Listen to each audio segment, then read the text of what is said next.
നിമിഷ, hello. എന്നാ പരിപാടി? സുഖമായിട്ടിരിക്കുന്നു ചായ. സുഖമായിട്ടിരിക്കുന്നു. ഡ്രസ്സൊക്കെ മാറി അടിപൊളിയായിട്ടാണല്ലോ ഇരിക്കുന്നത്. ഇന്ന് ചെറിയൊരു വീഡിയോ ഉണ്ട്, ഭയങ്കര ഇൻഫോർമേറ്റീവ് ആയിട്ടുള്ളൊരു വീഡിയോ ആണ്. ആണോ? അതായത് നമ്മളോട് ഒത്തിരി പേര് ചോദിക്കാറുണ്ട്, നമ്മുടെ ഓസ്ട്രേലിയയിൽ എങ്ങനെ പുതിയ വീട്, ഇത് നമ്മുടെ സ്വന്തം വീടാണോ, പുതിയ വീട് വെക്കുന്നത് എങ്ങനെയാണ്, അതിന് നമുക്ക് എന്തോ ഒരു ഹെൽപ്പ് കിട്ടും, അങ്ങനെ കുറേ കാര്യങ്ങൾ നമ്മളോട് ചോദിക്കാറുണ്ട്. ശരി, അങ്ങനത്തെ കുറെ കമന്റ് നമുക്ക് സ്ഥിരം നമ്മുടെ റീൽസിന്റെ അടിയിലും ബ്ലോഗിന്റെ അടിയിലും വരാറുണ്ട് അല്ലേ? അതെ, നിങ്ങൾ എങ്ങനെ വീട് വെച്ചത്, നിങ്ങളുടെ സ്വന്തം വീടാണോ അതോ അതെങ്ങനെയാണ് നമുക്ക് ഓസ്ട്രേലിയയിൽ വീട് വെക്കാൻ പറ്റുന്നത് എന്നൊക്കെ ഉള്ള ഒരു കുറേ ഡൗട്ട്സ് നമ്മളോട് ഒത്തിരി പേര് ചോദിക്കാറുണ്ട്. അതായത് പുതിയതായിട്ട് ഒരു വീട് എങ്ങനെ ഓസ്ട്രേലിയയിൽ വാങ്ങാം എന്നുള്ളത് ഇവിടെ ഓസ്ട്രേലിയ വന്നവർക്ക് ഏറ്റവും അധികം അല്ലെ ടെൻഷൻ അടിപ്പിക്കുന്ന ഒരു കാര്യമാണ്. അപ്പൊ അതിനെക്കുറിച്ച് അറിയാനായിട്ട് ഒരുപാട് പേർക്ക് ആഗ്രഹമുണ്ട്, നമ്മളോട് ഒരുപാട് പേര് ചോദിക്കുന്നുണ്ട്. അത് ആധികാരികമായിട്ട് അതിനെക്കുറിച്ച് നമുക്ക് സംസാരിക്കുന്നതിന് അല്ലെ ചെറിയ പരിമിതികളുണ്ട്, പക്ഷെ അതിന് പറ്റിയ ഒരാളെ നമുക്ക് ഇന്ന് കിട്ടിയിട്ടുണ്ട് കേട്ടോ. നമുക്കിത് ആളെ പരിചയപ്പെടാം കേട്ടോ. ഇപ്പൊ വീട് സംബന്ധമായിട്ടുള്ള എല്ലാ സംശയങ്ങളും നമുക്കിന്ന് പറഞ്ഞു തരാനായിട്ട് നമ്മുടെ വീട്ടിലൊരാൾ വന്നിട്ടുണ്ട്. പരിചയപ്പെടാലോ? അപ്പൊ അതെ, OCMA മലയാളയുടെ പുതിയൊരു വീഡിയോയിലേക്ക് എല്ലാവർക്കും സ്വാഗതം.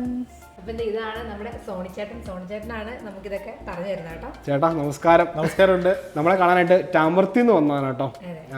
തൊടുപുഴക്കാരനും കൂടിയാണ് അല്ലേ? അതെ. തൊഴിൽ എവിടെയാ, സ്ഥലം എവിടെയാണ്? തൊടുപുഴ കോടിക്കുളത്ത് എൻ്റെ വീട്. കോടിക്കുളത്ത് നമ്മുടെ തൊട്ടടുത്ത് തന്നെയാണ് കേട്ടോ. വേറൊരു തൊഴിലുറക്കാരനെ കണ്ടതിൽ ഒരുപാട് സന്തോഷം.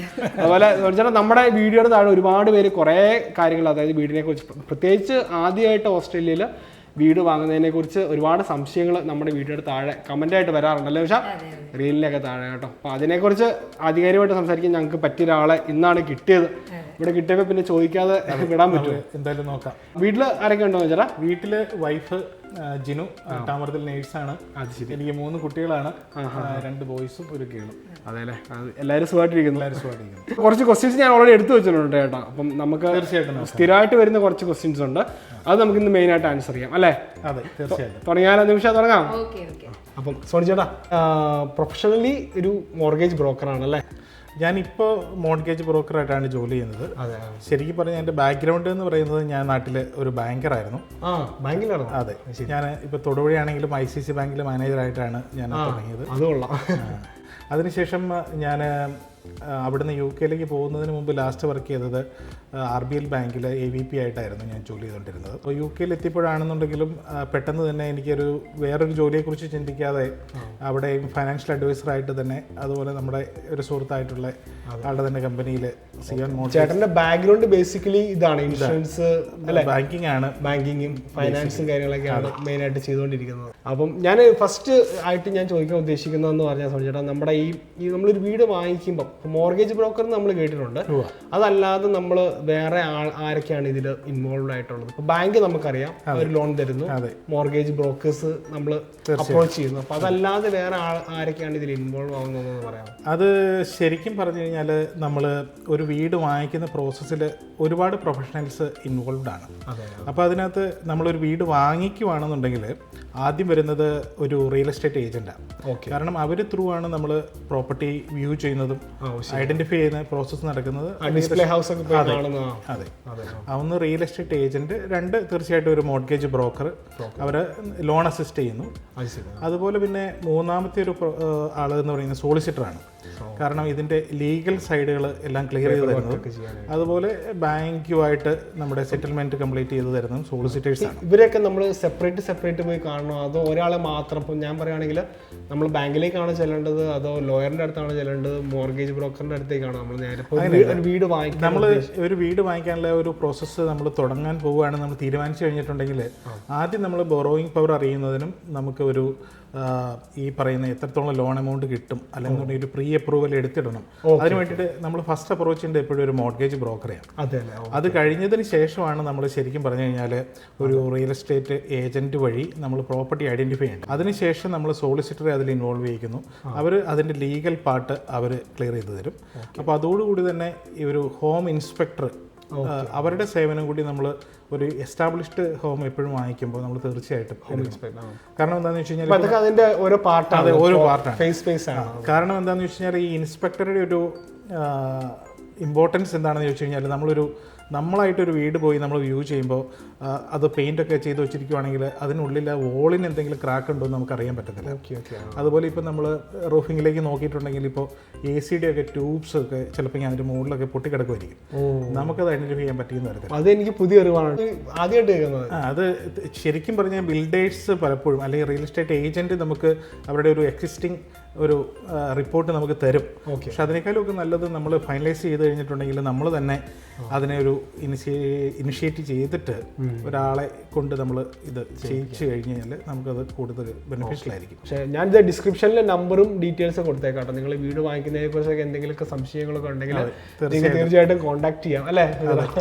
ഇപ്പം PR-ഓട് കൂടി ഒരുപാട് പേര് ഓസ്ട്രേലിയയിലേക്ക് ഇപ്പോൾ വരുന്നുണ്ടല്ലോ അല്ലെ, നമ്മുടെ UK നിന്നും അയർലൻഡിൽ നിന്നും അല്ലെ ഒരുപാട് പേര് വരുന്നുണ്ട്. ജർമ്മനിയിൽ നിന്നൊക്കെ അല്ലെ ഒത്തിരി ആൾക്കാർ വരുന്നുണ്ട്. ഗൾഫ് ആ ഒരു സൈഡിൽ നിന്ന് വരുന്നുണ്ട്, ഇഷ്ടംപോലെ ആൾക്കാർ ഡയറക്റ്റ് ആയിട്ട് വരുന്നവരുണ്ട്. അതെ, കമ്പാരിറ്റീവ്ലി PR ആയിട്ട് വരുന്നവർ ഇപ്പോൾ ഇച്ചിരി കുറവാണല്ലേ.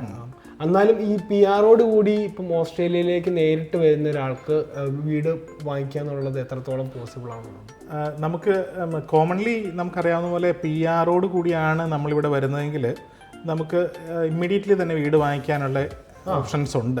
ഇവിടെ ഇത്ര വർഷം നിൽക്കണം അങ്ങനെ ജനറലി പറയുവാണെങ്കിൽ ഇല്ല.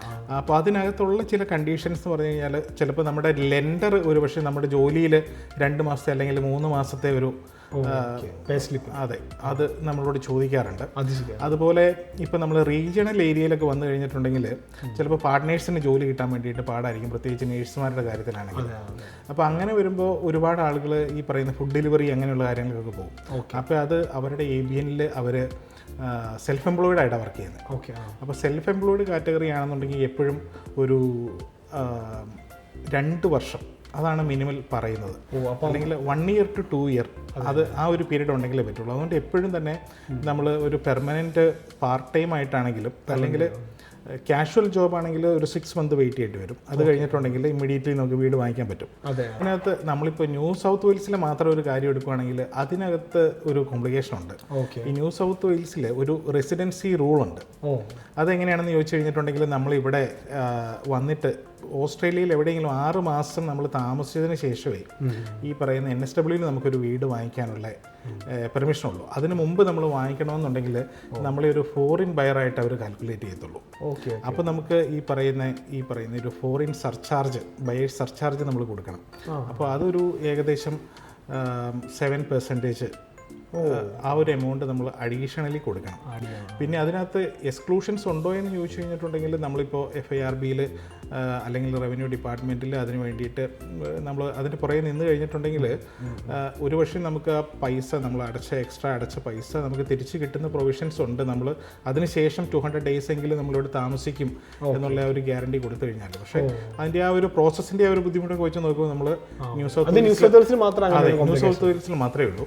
അത് നമ്മൾ എപ്പോഴും ഒരു 6 മാസം വെയിറ്റ് ചെയ്തിട്ട് വാങ്ങിക്കുന്നതാണ് അഡ്വൈസബിൾ. അല്ലെങ്കിൽ ഉടനെ ആരും മേടിക്കുന്ന എനിക്ക് തോന്നുന്നില്ല അല്ലെ, ഇവിടെ ജസ്റ്റ് വന്നൊന്ന് എല്ലാവരും അങ്ങനെയല്ല. ചില ആൾക്കാരെന്ന് പറഞ്ഞു കഴിഞ്ഞാൽ വേറെ രാജ്യങ്ങളിൽ ഒരുപാട് കാലം ജോലി ചെയ്ത് ഇവിടെ വന്ന് സെറ്റിലാവെന്ന് വിചാരിച്ച് അതെ അവർ വരുന്നതേ ഒരു വീട് എന്നുള്ള ഒരു ഡ്രീമോട് കൂടി ആയിരിക്കും വരുന്നത്. അപ്പോൾ അങ്ങനെയുള്ളവർക്ക് NSW-ൽ മാത്രം ഒരു 6 months വെയിറ്റിംഗ് പീരീഡ് ഉണ്ടല്ലേ. അപ്പോൾ PR-ഓട് കൂടി വരുന്നവർക്ക് വീട് വാങ്ങിക്കാന്നുള്ള നമുക്ക് മനസ്സിലായി. പക്ഷേ ഈ ടെമ്പററി വിസയിൽ വരുന്നവർക്ക് എങ്ങനെയാ ചേട്ടാ വീട് വാങ്ങിക്കുന്നതിന്? അത് ഒരുപാട് പേർക്കുള്ളൊരു സംശയമാണ്. അപ്പോൾ അതിനകത്തുള്ള ഒരു പ്രശ്നം എന്ന് പറഞ്ഞു കഴിഞ്ഞാൽ ടെമ്പററി വിസയിലുള്ളവർക്ക് വീട് വാങ്ങിക്കുന്നതിന് പ്രത്യേകിച്ച് കുഴപ്പമൊന്നുമില്ല. അപ്പോൾ അതിനകത്ത് ഉള്ള കുറച്ച് കാര്യങ്ങളെന്ന് പറഞ്ഞു കഴിഞ്ഞാൽ അവർ ശരിക്കും പറഞ്ഞു കഴിഞ്ഞാൽ ഒരു ഫോറിൻ ബയേഴ്സ് ആയിട്ടാണ് ട്രീറ്റ് ചെയ്യുന്നത്. നമുക്ക് അങ്ങനെയുള്ള കുറച്ച് ലിമിറ്റേഷൻസ് ഇവിടെ വെച്ചിട്ടുള്ളതുകൊണ്ട് എല്ലാ സ്റ്റേറ്റിലും അങ്ങനെയാണ്. എല്ലാ സ്റ്റേറ്റിലും അങ്ങനെയാണ്. അപ്പോൾ അതിനകത്ത് ആദ്യം നമ്മൾ FIRB അപ്രൂവൽ എടുക്കേണ്ടതായിട്ടുണ്ട്. ഈ അപ്രൂവൽ ഫീസ് എന്ന് പറയുന്നത് ഏകദേശം നമ്മളിപ്പോൾ ഒരു ലാൻഡ് വാങ്ങിക്കുന്നെങ്കിൽ അതൊരു വേക്കൻ ലാൻഡ് നമ്മൾ കൺസ്ട്രക്ട് ചെയ്യാൻ വേണ്ടിയിട്ട് വാങ്ങിക്കുന്നു. അപ്പോൾ അതൊരു 1 million താഴെയുള്ള ഒരു എമൗണ്ട് ആണ് അതിനുവേണ്ടി നമ്മൾ സ്പെൻഡ് ചെയ്യുന്നെങ്കിൽ അതിന് FIRB ഫീസ് മാത്രം ഏകദേശം 15,000 വരും. എസ്റ്റാബ്ലിഷ്ഡ് വീടാണെങ്കിൽ നമുക്ക് ഈ പറയുന്ന ലാൻഡ് വാങ്ങിക്കുന്നതിൻ്റെ 3 times ഹയർ ആയിരിക്കും FIRB ഫീസ് മാത്രം. അത് ഏകദേശം $45,000 നമ്മൾ അതിന് വേണ്ടിയിട്ട് സ്പെൻഡ് ചെയ്യണം. പിന്നെ അത് കൂടാതെ ഈ ഫോറിൻ ബയേഴ്സ് സർചാർജ് ഉണ്ട്. അത് ഓരോ സ്റ്റേറ്റിലും കുറച്ച് ഡിഫറൻസ് ഉണ്ട്. അപ്പോൾ നമ്മൾ ആ പ്രോപ്പർട്ടി വാല്യൂവിൻ്റെ in addition to the normal stamp duty അതാണ് ഈ ബയേഴ്സ് സർചാർജ് വരുന്നത്.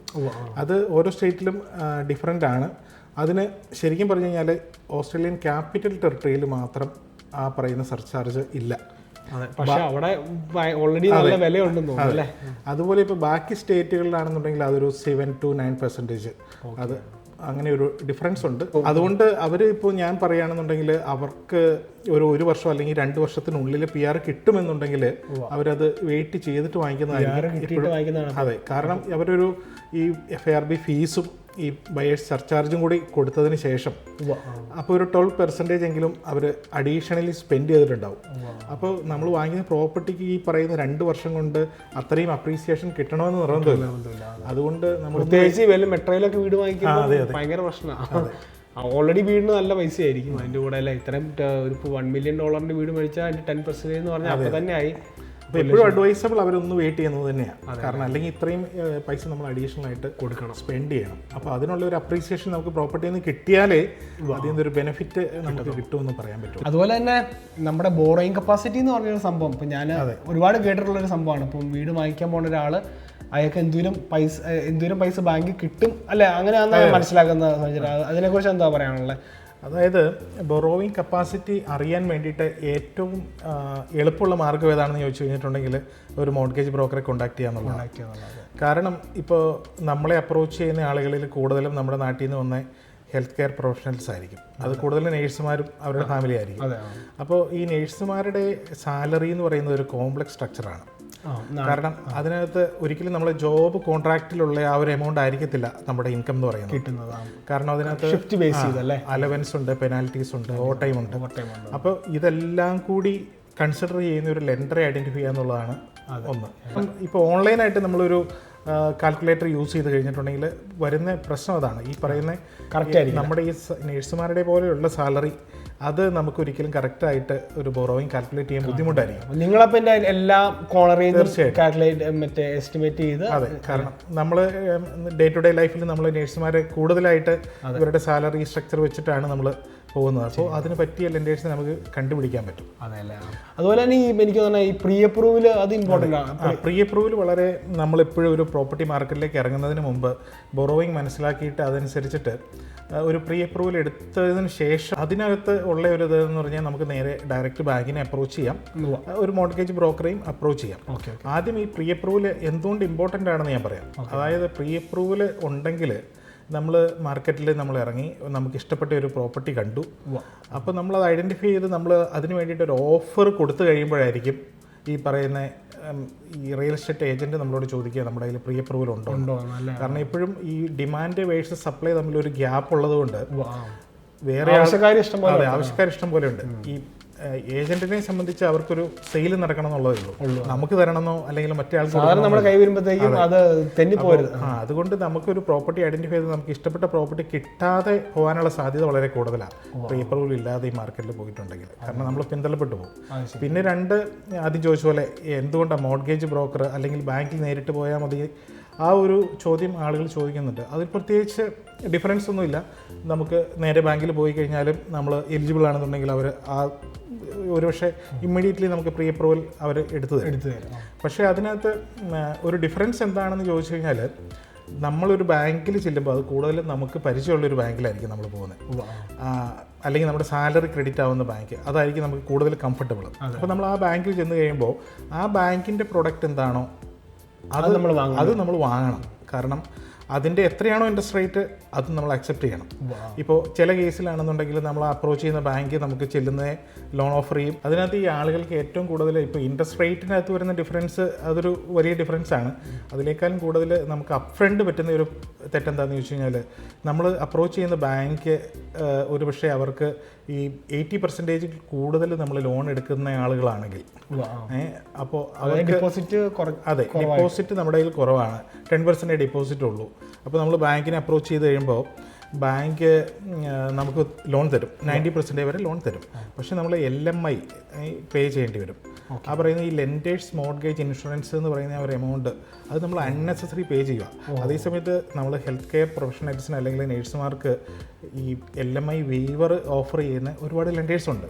ആ മോർഗേജ് ബ്രോക്കർക്ക് നിങ്ങൾക്ക് ഏറ്റവും നമ്മുടെ ഫൈനാൻഷ്യൽ സർക്കംസ്റ്റൻസ് എന്താണോ അതിനനുസരിച്ച് നമുക്ക് എന്താണോ കൂടുതൽ നീഡ്, ഇപ്പോൾ ബോറോയിങ് പവർ കൂടുതൽ വേണ്ടി ആളുകൾ ഉണ്ടാവും, അപ്പോൾ അതനുസരിച്ചിട്ടുള്ള ലെൻഡർ ചൂസ് ചെയ്യാം. ഇൻട്രസ്റ്റ് റേറ്റിൽ മാത്രം ഫോക്കസ് ചെയ്യുന്ന ആൾക്കാരുണ്ടാവും, അതനുസരിച്ചിട്ട് നമുക്ക് ബാങ്കിനെ ചൂസ് ചെയ്യാം. നിങ്ങളുടെ ഒരു ഗുണമെന്ന് എനിക്ക് തോന്നിയിട്ടുള്ളത്, നിങ്ങളെല്ലാ ഒറ്റ പർട്ടിക്കുലർ ബാങ്കിനെ മാത്രം നിങ്ങൾ കോൺസെൻട്രേറ്റ് ചെയ്യാതെ എല്ലാവരുമായിട്ടൊന്ന് കമ്പയർ ചെയ്ത് ഒരാൾക്ക് വേണ്ട. അതാണ് ഒരു പോയിന്റ്. അതായത് ഒരു മോർഗേജ് ബ്രോക്കറെ സംബന്ധിച്ച ഒരു മിനിമം ഒരു 20 മുതൽ 40 ലെൻഡേഴ്സുമായിട്ടെങ്കിലും ടൈപ്സ് ഉണ്ടാവും. അപ്പോൾ ഇതിനെ കമ്പയർ ചെയ്തിട്ടാണ് ലെൻഡറെ ചൂസ് ചെയ്യുന്നത്. ഓക്കെ, അത് ഭയങ്കര നല്ലൊരു കാര്യമാണ്.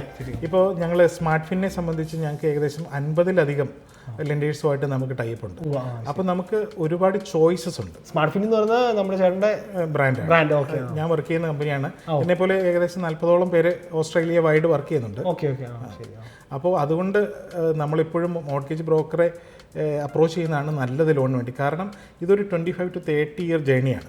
അപ്പോൾ ഇതിനിടയിൽ ഓസ്ട്രേലിയയിൽ ശരിക്കും പറഞ്ഞാൽ ഈ വീട് വാങ്ങിക്കുക എന്ന് പറയുന്ന ഒരു ഇൻവെസ്റ്റ്മെൻറ്റ് തന്നെയാണ്. അപ്പോൾ അത് നോക്കി വേണം നമ്മൾ ചെയ്യാൻ വേണ്ടിയിട്ട്. പിന്നെ ആ റിമൈനിങ് പീരീഡിൽ നമ്മുടെ ഒപ്പം മോർഗേജ് ബ്രോക്കർ ഉണ്ടാവും. കാരണം ഇതിനകത്ത് ഡേ ടു ഡേ ചേഞ്ചസ് വരും, ഇൻട്രസ്റ്റ് റേറ്റിൽ മാറ്റങ്ങൾ വരും. അപ്പോൾ അതിനെല്ലാം നമ്മളെ ഹെൽപ്പ് ചെയ്യാൻ ഒരു സിംഗിൾ പോയിന്റ് ഓഫ് കോൺടാക്റ്റ് ആണ്. ബാങ്കിൽ നമ്മൾ ഒരു പക്ഷേ പ്രീ അപ്രൂവൽ എടുക്കാൻ വേണ്ടി ചെന്ന ആളായിരിക്കത്തില്ല നമ്മൾ അടുത്ത തവണ ഫൈനൽ അപ്രൂവലിന് ചെല്ലുമ്പോൾ. അപ്പോൾ നമ്മൾ അതിനെക്കുറിച്ച് അപ് ടു ഡേറ്റ് ആയിട്ട് നോളജബിൾ ആയിട്ടുള്ള ഒരാളാണെങ്കിൽ ബാങ്കിൽ പോകുന്നതിൽ തെറ്റൊന്നുമില്ല. നമ്മുടെ ഈ ബാങ്ക് നമുക്ക് പൈസ തരുന്നതിന് മുന്നേ നമ്മൾ ഈ ഹോം ഇൻഷുറൻസ് എടുക്കണമെന്ന് ഞാൻ കേട്ടിട്ടുണ്ട്. അതല്ലാതെ വേറെ എന്തെങ്കിലും ഇൻഷുറൻസ് നമുക്ക് എടുക്കേണ്ട കാര്യമുണ്ടോ? ബാങ്കുകൾ എപ്പോഴും ബിൽഡിംഗ് ഇൻഷുറൻസ് മാൻഡേറ്ററി ആയിട്ട് പറയുന്നുണ്ട്. അതിൻ്റെ ഒരു കാര്യം എന്താണെന്ന് ചോദിച്ചു കഴിഞ്ഞാൽ നമ്മളൊക്കെ എടുക്കുന്ന ഈ ഹോം ഇൻഷുറൻസ് അല്ലേ നമ്മൾ? അതെ. അത് ശരിക്കും നമ്മുടെ രണ്ട് പാർട്ടി, കസ്റ്റമർക്കും ബാങ്കിനും പ്രൊട്ടക്ഷന് വേണ്ടിയിട്ടാണ് ബാങ്ക് അത് നിർബന്ധമായിട്ടും പറയുന്നത്.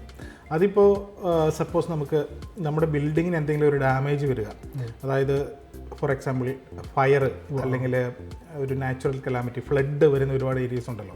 അപ്പം അങ്ങനെ നമ്മുടെ ബിൽഡിങ്ങിന് ഒരു ഡാമേജ് വന്നാലും ബാങ്കിന് നമ്മൾ ലേബിളാണ്, നമ്മൾ എന്തായാലും പേ ചെയ്തേ മതിയാവും. അതെ.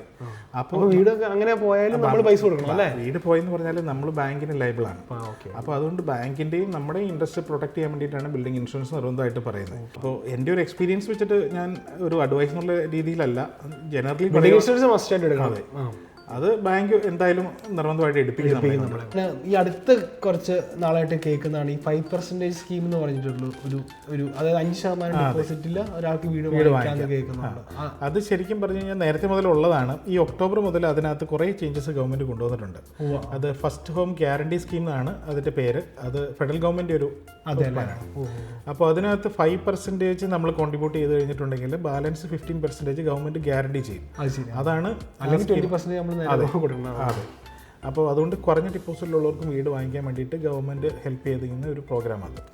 അപ്പോൾ അതിനകത്ത് എപ്പോഴും നമ്മുടെ ആളുകൾക്ക് വരുന്ന ഒരു ഡൗട്ട് എന്ന് പറഞ്ഞാൽ ജെനുവിൻ സേവിങ്സ് 5% വേണമെന്നാണ് ലെൻഡേഴ്സ് അതിനകത്ത് പറയുന്നത്. അപ്പോൾ ഈ 5% ജെനുവിൻ സേവിങ്സ് ആയിട്ട് 3 മാസത്തിൽ ബാങ്കിൽ വേണമെന്ന് പറയുന്ന ആ ഒരു നിബന്ധന പല ആളുകൾക്കും ബുദ്ധിമുട്ടുണ്ടാക്കുന്നുണ്ട്. ഇത്ര നാളായിട്ട് നമ്മുടെ അക്കൗണ്ടിൽ കുറച്ച് പൈസ കിടക്കണം. അപ്പോൾ അതിനകത്ത് നമുക്ക് കുറച്ച് എക്സെപ്ഷൻസ് തരുന്ന ലെൻഡേഴ്സ് ഉണ്ട്. അതായത് ഈ ജെനുവിൻ സേവിങ്സ് എന്ന് പറയുന്നത്, ഇപ്പോൾ നമുക്ക് സപ്പോസ് ജെനുവിൻ സേവിങ്സ് 50,000 ആണ് വേണ്ടത്. പക്ഷേ നമ്മുടെ കയ്യിൽ നമുക്ക് നാട്ടിൽ നിന്ന് നമ്മൾ പെട്ടെന്ന് കൊണ്ടുവന്ന കുറച്ച് എമൗണ്ട് അതിനകത്ത് ചേർക്കുമ്പോഴാണ് ഈ 50,000 എത്തത്തുള്ളൂ. അപ്പോൾ ജെനുവിൻ സേവിങ്സ് ആവുന്നില്ല അത്. അപ്പോൾ അതിന് നമ്മളെ ഹെൽപ്പ് ചെയ്യാൻ വേണ്ടിയിട്ട് ചില ലെൻഡേഴ്സിൻ്റെ പോളിസി എന്ന് പറഞ്ഞു കഴിഞ്ഞാൽ നമ്മളൊരു 6 മാസമായിട്ട് റെൻറ്റിന് താമസിക്കുന്ന ആളാണെന്നുണ്ടെങ്കിൽ നമ്മൾ ആ റെൻ്റൽ ലെഡ്ജർ കൊടുത്തു കഴിഞ്ഞിട്ടുണ്ടെങ്കിൽ അത് ഇതിനൊരു പ്രൂഫാണ്. നമ്മൾ ജെനുവിൻ സേവിങ്സ് ആയിട്ടുള്ളൊരു പ്രൂഫായിട്ട് കാൽക്കുലേറ്റ് ചെയ്യും. അതായത് ഇപ്പോൾ നമ്മുടെ ഈ പറയുന്ന 5% കോൺട്രിബ്യൂഷൻ 50,000 ആണെന്നിരിക്കട്ടെ, നമ്മൾ റെൻറ്റ് 6 മാസമായിട്ട് കൊടുക്കുന്നത് 10,000 ഉള്ളൂ. പക്ഷേ ആ എമൗണ്ടിൻ്റെ ഡിഫറൻസ് അതിനകത്ത് ബാധകമല്ല. നമ്മൾ 6 മാസം കൃത്യമായിട്ട് റെൻറ്റ് കൊടുത്തോ എന്നുള്ളത് മാത്രമേ അതൊരു റെൻ്റൽ ലെഡ്ജറിൽ അവർ ചെക്ക് ചെയ്യത്തുള്ളൂ. അപ്പോൾ ആ ഒരു പാർട്ട് ക്ലിയർ ആവും. പിന്നെ എപ്പോഴും ഈ FHG സ്കീമിൻ്റെ ഒരു അഡ്വാൻറ്റേജ് പല ആളുകളും മനസ്സിലാക്കാതെ പോകുന്നതും, നമ്മൾ ഒരു എസ്റ്റാബ്ലിഷ്ഡ് ഹോം വാങ്ങിക്കുന്നതിനും ഈ പറയുന്ന 5% സ്കീം നമുക്ക് അതിൻ്റെ ലിമിറ്റേഷൻ അനുസരിച്ച് ഓരോ ഏരിയയിലും അതിനൊരു ലിമിറ്റ് സെറ്റ് ചെയ്തിട്ടുണ്ട് ഗവൺമെൻറ്. അപ്പോൾ അതിനുള്ളിൽ നിൽക്കുന്ന ബഡ്ജറ്റിൽ നമുക്ക് എസ്റ്റാബ്ലിഷ്ഡ് ഹോം വാങ്ങിക്കാം. അതിപ്പോൾ ഓരോ ഏരിയയിലും ഡിഫറെൻ്റ് ആയിരിക്കും. ഇപ്പോൾ സിഡ്നിയിലൊക്കെ ആണെന്നുണ്ടെങ്കിൽ 1.5 million ആണ്.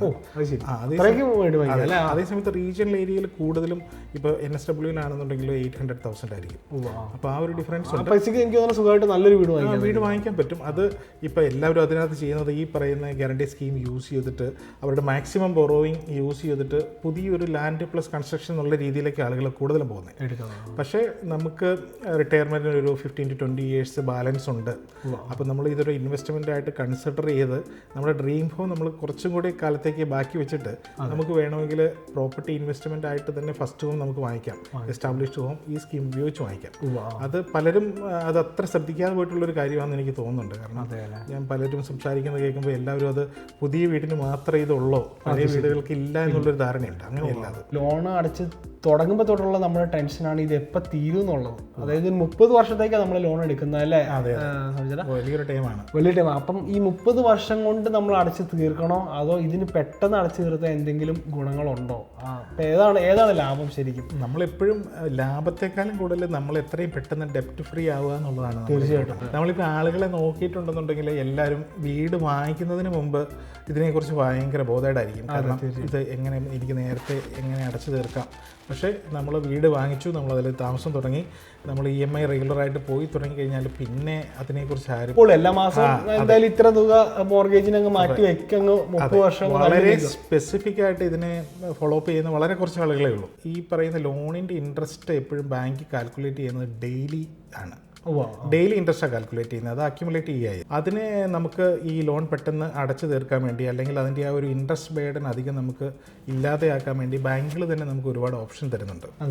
ചില ആളുകൾ പറയുന്ന കേൾക്കാം നമ്മൾ മന്ത്ലി അടയ്ക്കുന്നതിന് പകരം ഫോർട്ട്നൈറ്റ്ലി അടച്ചു കഴിഞ്ഞിട്ടുണ്ടെങ്കിൽ നമുക്ക് ഒരുപാട് ഇൻട്രസ്റ്റിൽ ലാഭം കിട്ടുമെന്ന്. പക്ഷേ അത് ശരിയായിട്ടുള്ളൊരു കാര്യമല്ല.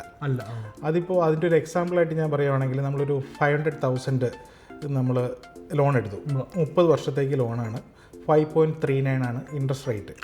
അപ്പോൾ അങ്ങനെ വരുമ്പോൾ നമ്മൾ ഒരു വർഷം നമ്മൾ ആ ലോണിലേക്ക് അടയ്ക്കേണ്ട എമൗണ്ട് എന്ന് പറയുന്നത് ഏകദേശം 33,600 ആയിരിക്കും. അപ്പോൾ അത് നമ്മൾ മന്ത്ലി അടയ്ക്കുമ്പോൾ 12 മാസമായിട്ട് അടയ്ക്കുന്നു. ഫോർട്ട്നൈറ്റ്ലി അടയ്ക്കുമ്പോൾ നമ്മൾ 26 ഫോർട്ട്നൈറ്റ്, വീക്ക്ലി ആണെന്നുണ്ടെങ്കിൽ 52.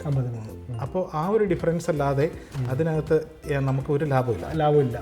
അതിൽ വാസ്തവമില്ല. ചിലർ പറയുന്നത് എനിക്ക് തോന്നുന്നത് ഒറ്റടിക്കൊരു $5,000 ഒരു വർഷം, അത് അങ്ങനെ $500 നമ്മൾ എക്സ്ട്രാ പേയ്മെൻറ്റ് ഇടുമ്പോഴാണ് നമുക്ക് എപ്പോഴും അഡ്വാൻറ്റേജ് കിട്ടുന്നത്. ഇതേ സെയിം കണ്ടീഷൻസ് ഞാൻ പറയാം. അതിപ്പോൾ നമ്മൾ വീക്ക്ലി നമ്മൾ ഈ പറയുന്ന സെയിം എമൗണ്ട് 500,000 5.39 റേറ്റ് 30 years അതിലേക്ക് നമ്മൾ വീക്കിലി നമ്മളൊരു $100 എക്സ്ട്രാ അടയ്ക്കുകയാണ്. നമ്മുടെ നോർമൽ EMIക്ക് പുറമെ നമ്മൾ എക്സ്ട്രാ അടയ്ക്കുന്നു. അതായത് മാസം $400. അതെ. അപ്പോൾ വീക്കിലി നമ്മൾ അങ്ങനെ 100 വെച്ച് അടയ്ക്കുവാണെങ്കിൽ ഈ 30 വർഷം ടൈം എന്നുള്ളത് നേരെ 23 years ആയിട്ട് മാറും. ഒറ്റടിക്ക് 7 വർഷം. അതെ. കാരണം എന്ന് പറഞ്ഞു കഴിഞ്ഞാൽ നമ്മൾ ഏറ്റവും ആദ്യം ലോൺ ഇത് ഒറ്റ മാസം $500 അടച്ചാൽ അതിനും തീർച്ചയായിട്ടും ഹെൽപ്പ് ചെയ്യും. പിന്നെ നമ്മൾ വീക്കിലി ആ 100ന് പകരം നമ്മൾ 200 അടയ്ക്കാൻ നമുക്ക് പറ്റുമെന്ന് വിചാരിച്ചു. അങ്ങനെയാണെന്നുണ്ടെങ്കിൽ കണ്ടിന്യൂസ് ആയിട്ട് നമ്മളത് അടച്ചു പോവുകയാണെന്നുണ്ടെങ്കിൽ 200 വെച്ചിട്ട് പെർ വീക്ക് നമ്മൾ അടച്ചാൽ ഈ പറയുന്ന 30 years ലോൺ എന്ന് പറയുന്നത് 17 വർഷം. മറ്റേത് 23 ആയിരുന്നു. അതേസമയത്ത് നമ്മൾ $50 കയറ്റി $250 വെച്ചിട്ട് ഒരു മാസം $1,000 അടിക്കാമെന്ന് വെച്ചു. അപ്പോൾ അങ്ങനെ അടിച്ചു കഴിഞ്ഞിട്ടുണ്ടെങ്കിൽ 16 വർഷം ഒരു മാസം കൊണ്ട് തീരുന്നു. അപ്പോൾ 30 വർഷത്തിൻ്റെ നേരെ പകുതിയായി ഓൾമോസ്റ്റ്. അല്ലേ? ഭയങ്കര വ്യത്യാസമല്ലേ? അപ്പോൾ നമ്മൾ അത്രയും പെട്ടെന്ന് ഡെപ്റ്റ് ഫ്രീ ആവുന്നു മാത്രമല്ല നമ്മൾ പിന്നീട് ഒരു 3, 4, 5 വർഷം കഴിഞ്ഞിട്ട് നമ്മളൊരു നെക്സ്റ്റ് ഒരു പ്രോപ്പർട്ടി ഇൻവെസ്റ്റ്മെൻറ്റിന് വേണ്ടിയിട്ട് നമ്മൾ പോകുന്ന സമയത്ത് നമുക്ക് ഒത്തിരി അഡ്വാൻറ്റേജ് അതിൽ നിന്ന് നമുക്ക് എടുക്കാൻ പറ്റും. ഇത് ഭയങ്കര ഇൻഫോർമേറ്റീവ് ആയിട്ടുള്ള കാര്യമായിട്ട്. കാരണം നമ്മളൊക്കെ എന്ന് പറഞ്ഞാൽ മാസം ഇപ്പം $3,000 മോർഗേജെങ്കിൽ അതങ്ങ് അടച്ചങ്ങോണ്ടിരിക്കുക. അപ്പോൾ അങ്ങനെ ചെയ്യുന്നതുകൊണ്ട് കാര്യമില്ല. നമ്മൾ എക്സ്ട്രാ പേയ്മെൻറ്റ് ആയിരിക്കും എപ്പോഴും നമ്മളെ ഹെൽപ്പ് ചെയ്യുന്നത്. കാരണം ഇപ്പോൾ നമ്മൾ മന്ത്ലി അടയ്ക്കുന്നത് നമ്മൾ ഫോർട്ട്നൈറ്റ്ലി ആക്കുവാണെങ്കിൽ ഇപ്പോൾ നേഴ്സുമാർക്കൊക്കെ ആണെന്നുണ്ടെങ്കിൽ ഫോർട്ട്നൈറ്റ്ലി സാലറി വരുന്നതുകൊണ്ട് അവർക്ക് കൺവീനിയൻ്റ് ആയിരിക്കും ഫോർട്ട്നൈറ്റ്ലി അടയ്ക്കുന്നത്. ആ കൺവീനിയൻസിന് പുറത്ത് നമുക്ക് കാര്യമായിട്ടുള്ള ഒരു ബെനിഫിറ്റ് അതിൽ നിന്ന് കിട്ടത്തില്ല. അതേസമയം നിങ്ങൾ ഈ പറയുന്ന പോലെ ഒരു $100 ആഴ്ചയിൽ എക്സ്ട്രാ അടച്ചു കഴിഞ്ഞിട്ടുണ്ടെങ്കിൽ അതിൻ്റെ ബെനിഫിറ്റ് വളരെ ഭയങ്കര നല്ലൊരു കാര്യം കേട്ടോ. ഞാൻ ആദ്യമായിട്ട് കേൾക്കുന്നത്. പിന്നെ ഉള്ളതെന്ന് പറഞ്ഞു കഴിഞ്ഞാൽ നമുക്ക് ഇതിന് വേണ്ടിയിട്ട് ബാങ്കുകൾ നമുക്ക് ഓഫ്സെറ്റ് അക്കൗണ്ട് തരും. രണ്ടാമതൊരു ഓപ്ഷനാണ് നമുക്ക് ഈ പറയുന്ന ലോണിൻ്റെ ബേഡൻ കുറയ്ക്കാൻ വേണ്ടിയിട്ട്.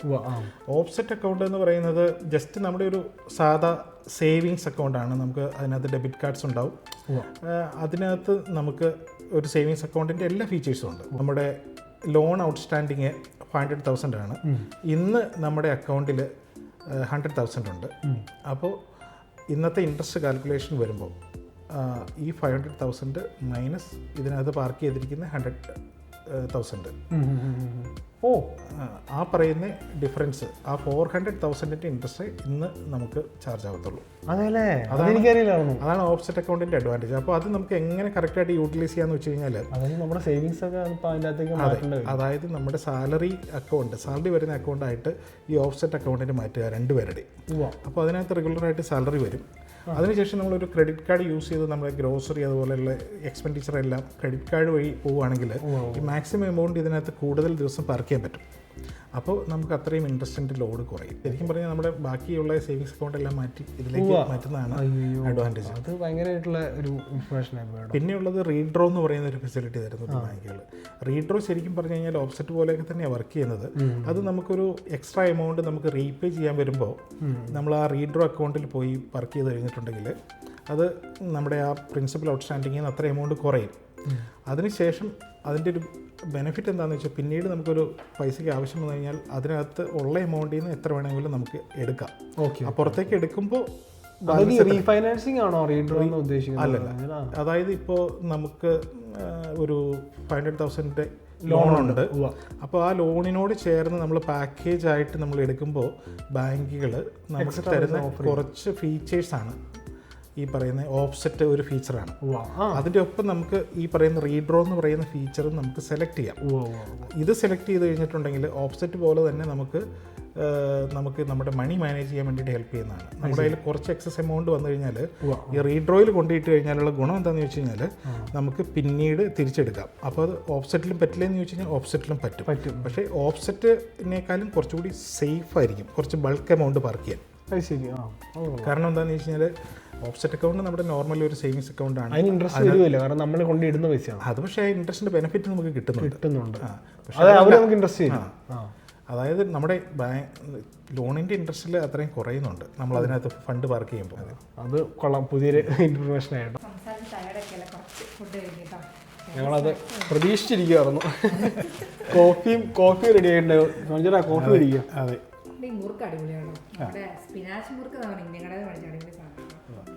കുറച്ച് ബിസ്ക്കറ്റുകളൊക്കെ കഴിക്കാം. ഉച്ചയായി, നമുക്ക് ചോറിനുള്ള സമയമാണ് ശരിക്കും അല്ലേ? അതെ, ചോറിനാൻ നമുക്ക് വിളി വന്നു തുടങ്ങി. പെട്ടെന്ന് ഒരു ചോദ്യം കൂടെ ചോദിച്ചിട്ട് ഞാൻ സോണിച്ചേട്ടനെ വിട്ടേക്കാം. ലാസ്റ്റ് ക്വസ്റ്റ്യൻ ആണ് കേട്ടോ. റീഫൈനാൻസിങ് എന്നുള്ള സംഭവം ഞാൻ അങ്ങനെ കേട്ടിട്ടുണ്ട്. ഞാൻ ഇതുവരെ അതിനെക്കുറിച്ച് ചെയ്തിട്ടില്ല. അതിനെക്കുറിച്ച് പിന്നെ കൂടുതൽ എനിക്കറിയില്ല. റീഫൈനാൻസിങ്ങിനെ കുറിച്ച് എന്താ സോണിച്ചേട്ടൻ പറയാം? റീഫൈനാൻസിങ് നമ്മൾ ഇടയ്ക്ക് ചെയ്യേണ്ട കാര്യമുണ്ടോ എന്നുള്ളത്, അത് ശരിക്കും പറഞ്ഞു കഴിഞ്ഞാൽ നമ്മളൊരു 2-3 വർഷത്തിനുള്ളിൽ റീഫിനാൻസിങ് ചെയ്യുന്നത് നല്ലതാണ്. നമ്മുടെ എക്സിസ്റ്റിംഗ് ഇൻട്രസ്റ്റ് റേറ്റ് അതൊക്കെ വെച്ചിട്ട് നമുക്കൊന്ന് റിവ്യൂ ചെയ്യാനുള്ളൊരു ഓപ്ഷനാണ് റീഫിനാൻസ് എന്ന് പറയുന്നത്. അതുപോലെ ചില ബാങ്കുകൾ ഇടയ്ക്ക് നമ്മളിപ്പോൾ റീഫിനാൻസ് ചെയ്യുമ്പോൾ അവർ ക്യാഷ് ബാക്ക് ഓഫറുകളൊക്കെ തരാറുണ്ട്. അതും നമുക്ക് ശരിക്കും പറഞ്ഞു കഴിഞ്ഞാൽ ഒരു അഡീഷണൽ സേവിങ്സ് ആയിട്ട് യൂസ് ചെയ്യാൻ പറ്റുന്നതാണ്. അതൊന്ന് ഇൻട്രസ്റ്റ് റേറ്റ് കുറയുന്നുണ്ടെങ്കിൽ അത് നല്ലൊരു ഓപ്ഷനാണ്.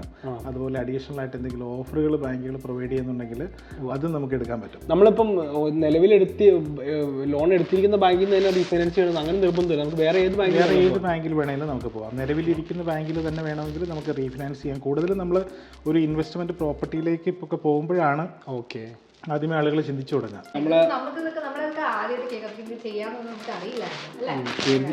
തീർച്ചയായിട്ടും.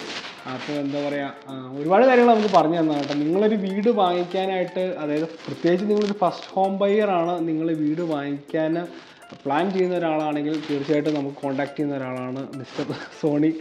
ഇതല്ലേ ചേട്ടാ? താങ്ക്സ് കേട്ടോ, ഇത്രയും കാര്യങ്ങൾ നമുക്ക് പറഞ്ഞു തന്നതിന് ഒത്തിരി താങ്ക് യു.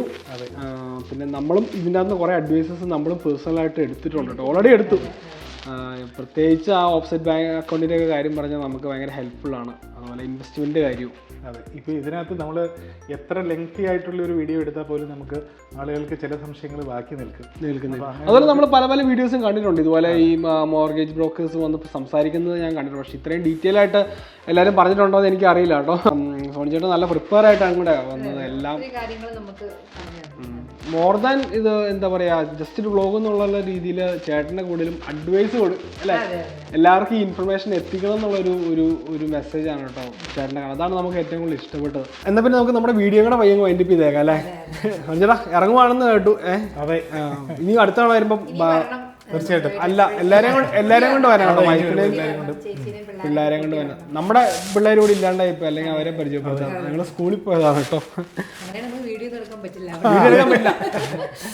അതെ, അതുകൊണ്ട് ഞങ്ങള് സ്വൈര്യമായിട്ടിരിക്കുന്ന ഒരു സമയത്താണ് മേടിച്ചിട്ട് വരാൻ പറഞ്ഞത് പ്രത്യേകിച്ച്. ഈ വീഡിയോ ഞങ്ങൾ പയ്യങ്ങ് വൈകിട്ട് കൂടെ ചെയ്യണം കേട്ടോ. ഞങ്ങളുടെ ഒരു ചെറിയൊരു നിങ്ങൾക്ക് എല്ലാവർക്കും ഒരു ഇൻഫർമേഷൻ ഞങ്ങൾക്ക് തരാൻ പറ്റിയെന്ന് ഞങ്ങൾ വിശ്വസിക്കുന്നു. അതുപോലെയുള്ള ഡീറ്റെയിൽ ആയിട്ടുള്ള കാര്യങ്ങൾ നമ്മുടെ ചേട്ടൻ നമുക്ക് എക്സ്പ്ലെയിൻ ചെയ്ത് തന്നു. അതിന് പ്രത്യേകം ഒന്നുകൂടെ താങ്ക് യു. അപ്പം എന്നാൽ നമുക്ക് നമ്മുടെ വീഡിയോ കൂടെ പയ്യങ്ങ് വൈൻഡപ്പ് ചെയ്യാം. വെച്ചാൽ ഞങ്ങൾ വീഡിയോ വൈൻഡപ്പ് ചെയ്യണം കേട്ടോ. ഓക്കെ, ഇറങ്ങുമെന്നല്ലേ പറഞ്ഞത്? അതെ. അപ്പം ഞങ്ങളുടെ വീഡിയോ ഇഷ്ടപ്പെട്ടെങ്കിൽ നിങ്ങൾ ലൈക്ക് ചെയ്യണം, ഷെയർ ചെയ്യണം, കമൻറ്റ് ചെയ്യണം, സബ്സ്ക്രൈബ് ചെയ്യാൻ മറക്കരുത്. അടുത്ത ദിവസം കിടിലൻ വീഡിയോ ആയിട്ട് വരും. അതുവരെ എല്ലാവർക്കും നിമിഷം